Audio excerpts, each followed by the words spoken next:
1, 2, 3. Balik ka. 1, 2, 3.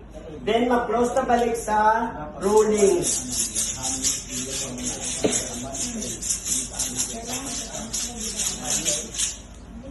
Lapalapa.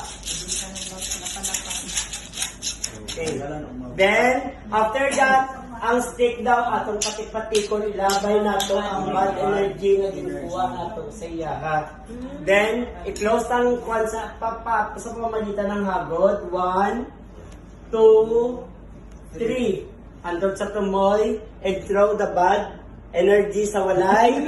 Tapos, kaya kung dito mo lang labay sa mga tao, mo-transfer sa ila ang bad energy. Talagaan ba yung tradisyon na pang-ulit sa Pinoy? Nga na, daw na. Then, proceed na po sa pikas.